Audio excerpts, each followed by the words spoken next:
नक्श, क्या बात है, स्पोर्ट्स कार। लगता है कि तुम्हारी लाइफ काफी बदल गई है। करोड़ों रुपए की स्पोर्ट्स कार चला रहे हो। ये बोलते हुए मैम्बो अंकल का ध्यान प्राची की ओर गया। ओह, मुझे लगा कि तुम अमीर हो गए, लेकिन तुमने तो अपने लिए एक अमीर लड़की ढूंढ ली। वैसे लड़की बहुत ही खूबसूरत है। नाम क्या है? तुम्हें उसका नाम जानकर क्या करना है? ओ भाई, अपना काम करो ना। नक्श, तुम्हें मेरे सामने दिखावा करने की जरूरत नहीं है।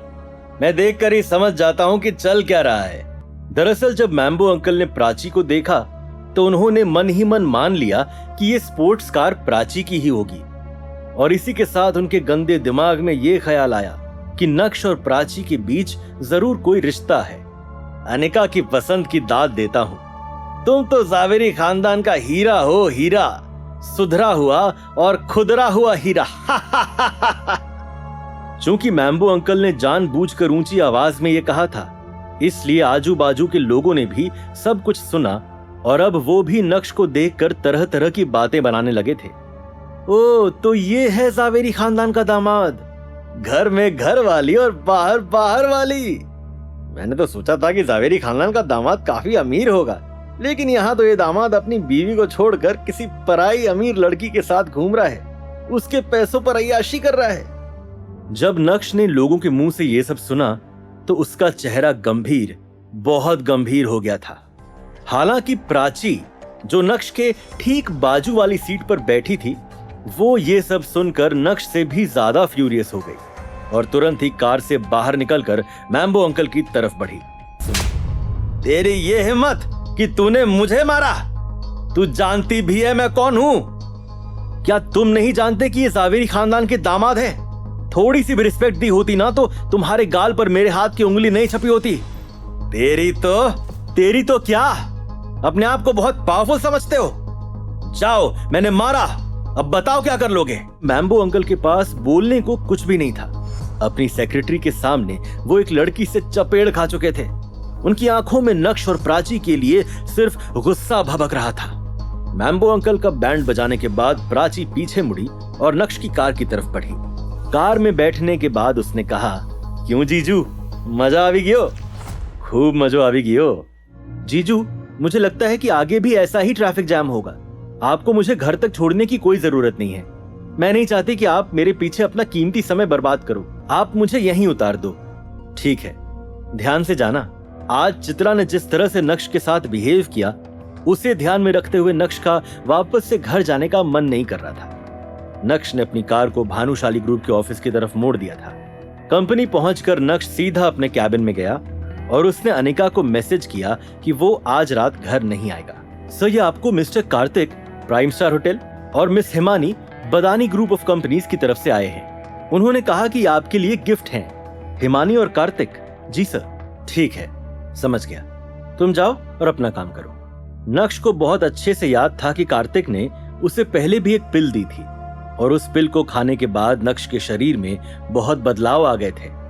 यही सब सोचते हुए जब नक्श ने कार्तिक का बॉक्स खोला तो उसमें एक और पिल थी, इस बार रेड कलर की। ये देखकर ही नक्श का माथा चकराने लगा था, इसलिए उसने तुरंत ही कार्तिक को कॉल किया। कार्तिक, क्या तू अभी बिजी है? नहीं भाई, बिल्कुल भी नहीं। बोलना, क्या बात है? तूने इस बार भी एक नई पिल भेज दी। ये तो बता दे कि ये पिल मेरे किस काम की है, क्या असर करेगी ये? नक्श, मैंने तुझे पहले भी एक पिल दी थी ना, लेकिन बाद में मुझे पता चला कि जिस पिल की तू अभी बात कर रहा है उसकी मेडिसिनल प्रॉपर्टीज पहली वाली पिल से भी ज्यादा अच्छी है। खा ले, ये तेरे शरीर के लिए काफी प्रॉफिटेबल है। कॉल कट करने के बाद नक्श की आंखें उस पिल पर ही गड़ी हुई थी। नक्श ने उस रेड पिल को उठाया और सीधा अपने मुंह में ले लिया। अगले ही पल अचानक से नक्श को लगने लगा जैसे उसका पूरा शरीर आग की लपटों में जल रहा है। कुछ ही सेकंड्स में नक्श की आंखें बंद हो गई और वो बेहोश हो गया। आधे घंटे बाद जब नक्श को होश आया तो, कार्तिक, इस बार तुम्हें जिसने भी वो पिल दी उसने तुम्हें बेवकूफ नहीं बनाया। शायद ये असली पिल थी। हेलो हेलो हेलो, क्या मेरी बात नक्श से हो रही है? कौन बोल रहा है? मेरा नाम जूली देसाई है। हम होटल प्राइम स्टार में पहले भी मिल चुके हैं। ओह, मिस जूली, बताइए, आपने मुझे कैसे याद किया? मैं बस ये पूछना चाहती थी कि उस दिन कल्याणी मैडम के बर्थडे पर वो एंटीक तलवार तुमने ही दी थी? हाँ, क्यों? क्या वो तलवार अभी भी तुम्हारे पास है? वो तलवार तो किसी काम की नहीं है। क्या तुम्हें उस तलवार में इंटरेस्ट है?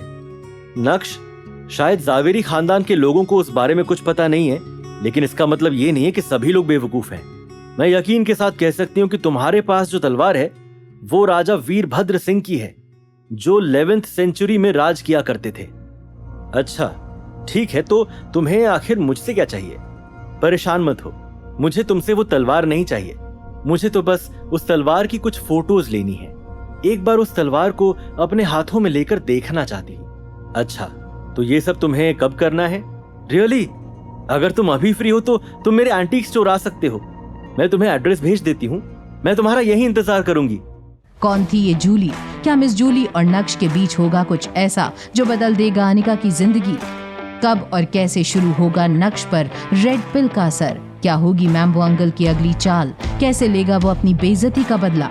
ये जानने के लिए देखिए अगला एपिसोड सिर्फ पॉकेट FM के YouTube चैनल पर, और इंस्टा एम्पायर के सारे एपिसोड सुनने के लिए डिस्क्रिप्शन में दी गई लिंक से डाउनलोड कीजिए पॉकेट FM।